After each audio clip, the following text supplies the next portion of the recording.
Hey everybody, welcome back to RPG Dojo, where we cover the biggest RPG titles in the world. And it seems like there will be no bigger title in the history of RPGs than Bethesda's Starfield.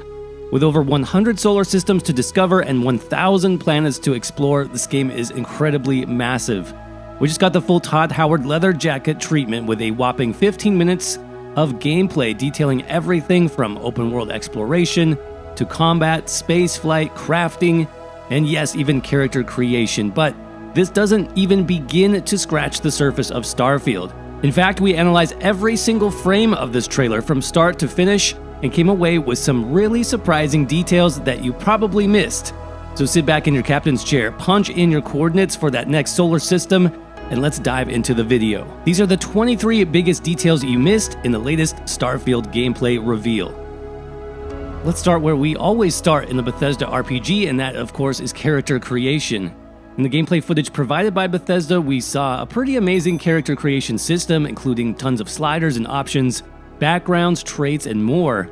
This could definitely get overwhelming at first, but don't worry. As you can see right here in the bottom left corner, Starfield will give you the option to redo your character at a later time. It says biometric customizations can be changed later on by visiting a genetics facility.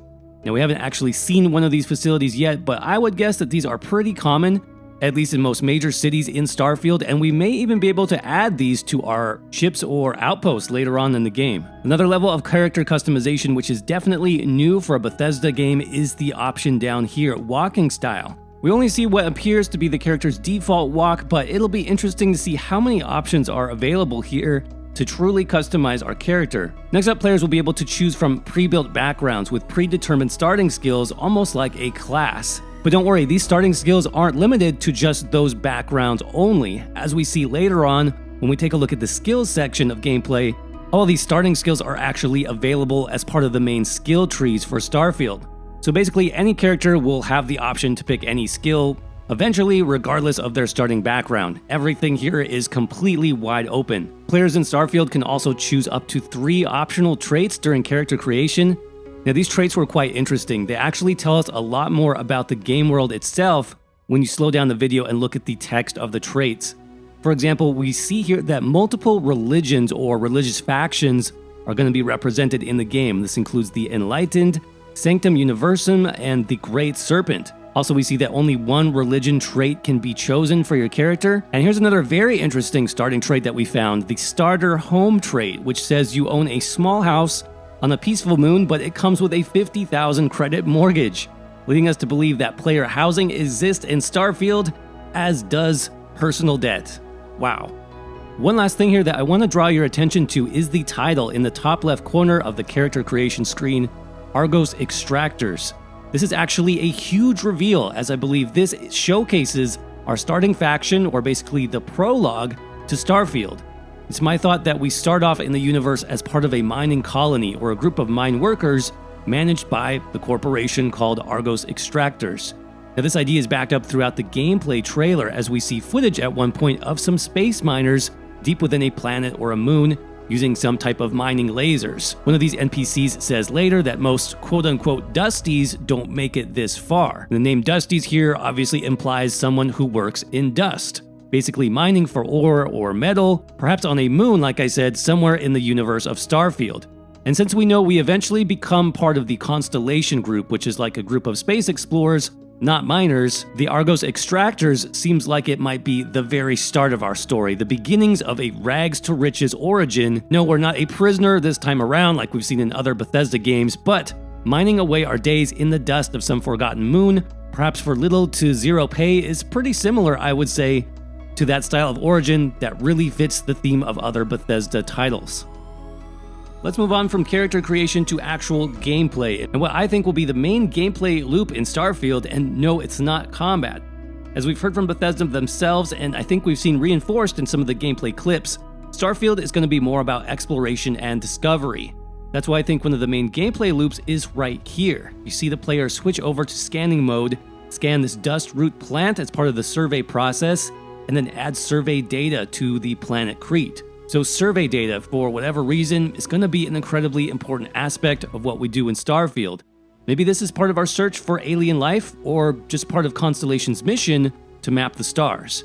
Either way, this gameplay mechanic is so important it even extends out to our galaxy map view. More on this screen later, by the way. But this idea of survey data seems to be baked into multiple systems throughout the game. Here we can see this planet, it's 36% surveyed, and so on. So this is obviously a major goal of our character, and apparently one of the main game mechanics in Starfield. A few other game mechanics you may have missed include a built-in photo mode, time-slowed weapon swapping with a quick select wheel, sneak mechanics confirmed as we see at the beginning of this battle, and it wouldn't be a Bethesda RPG without lockpicking. Except this time we have the Digipick, which looks very similar to picking in Skyrim, just updated for the 24th century. Here you can see that multiple tumblers basically need to be aligned. Locks also have different difficulty levels. You can see this one here is a novice lock. It also appears that you can lose your Digipicks or that they can somehow fail or break, because we currently have 15 in our inventory. Now, being set in space, there are of course situations where we'll experience less than normal levels of gravity, and this is seen in the gameplay footage on Crete as we jump down towards the research lab, and later on as we see some zero gravity gunplay. That looks pretty fun. And by the way, the HUD does seem to have a toggle switch that shows current gravity, temperature, and oxygen levels, helping you keep tabs on those important environmental factors. And speaking of low gravity combat, jetpacks look like they're going to be a great option in Starfield, both for traveling and for combat. And this was actually my favorite detail of the entire gameplay reveal. It looks like you can damage an enemy's jetpack by shooting it, which then forces it to malfunction and sends them shooting off into the atmosphere. I cannot wait to try this myself.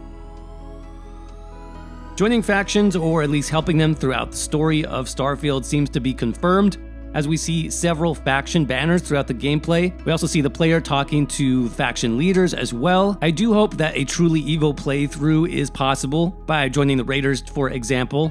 Now, crafting seems to also be a big part of Starfield, where we'll be researching crafting recipes in at least 5 areas. These 5 areas are pharmacology, food and drink, outpost development, equipment, and weaponry. Here you can see we'll need some of those materials we cut out of the rock earlier, like iron and nickel, as well as another material, sealant. I'm also very much looking forward to base building in Starfield. I mean, look at all these options we have just for what is probably a very early base in the game. You'll again need those same resources like iron, which we mined earlier. There is an option here for variants, which may mean just different visual looks for the same base components, which would be awesome so that basically everything doesn't look the same. And check out this power meter right here. This is no doubt very important, and what we'll need to likely power up our outposts, which I would assume requires some type of power generating structures, like these right here, which look like some type of wind power generators. We learned that our outposts can be populated with NPCs that will work for you to keep things running, and yes, spaceships can even be built and customized too. Now, the most interesting stat that I found here in the ship builder was this range stat. For example, 18LY, which likely stands for light years, which is a measurement of travel in outer space. So if you want to get to the farthest systems at least in one shot, you'll need to build a ship with a big range stat. Another important stat for ships seems to be mass, which is most likely the weight limit of your ship. Now, it appears that you can actually go over the mass limit, which then appears in red with this plus and an additional number, but there is a cost for this. You can see when the mass is in red, we also have reduced mobility. So the more mass you have on your ship, the less mobility you have overall, which makes sense. Now, spaceship combat also looks pretty good here. It seems like there's 2 possible views. A first-person view, which shows all of your instruments and gauges, and then a third-person view from outside your ship. Most of this works as you would expect, with things like shields, thrusters, locking on your target for a few seconds before being able to fire, and so on. I would say shields seem to be very important. They do take significant damage, losing anywhere from 10 to 15% strength, but they do regenerate very quickly when you're not taking damage. They seem to go back up to full in just a few seconds. And also, this was a really interesting feature that I noticed. You can also dock onto other ships, perhaps for refueling or repair or resupply. During the gameplay preview, we were also shown Starfield's galaxy map, which has multiple layers of details here. First, you have the planet layer, which includes that survey data percentage that we looked at earlier, as well as basic stats for each planet, like gravity, temperature, and atmosphere. Moving outward, we then see the solar system level of the galaxy map, with all the planets represented here. Here's Alpha Centauri, for example. I liked this minimap on the top left corner, because it showed you each planet within the system with their number of moons. And we learned in total there are 100 such systems in Starfield, and over 1,000 total planets to explore. Absolutely massive. Alpha Centauri is shown off in the gameplay trailer as being explorable, so can we travel to perhaps Earth as well? My guess is that yes, we will. And while the trailer didn't seem to show Earth itself, it did actually show another famous planet from our very own solar system.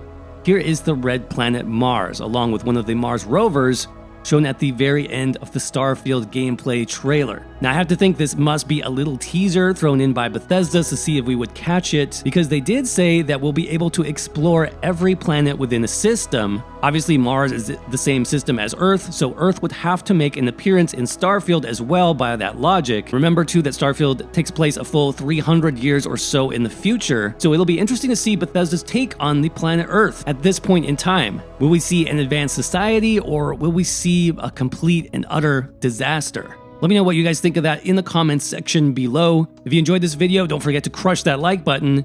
And we're going to be covering a lot more Starfield on this channel, so if you'd like to see future videos, make sure to hit that subscribe button as well. And thanks for watching. Hope you're doing well. Stay safe out there, and I will see you around in the next video.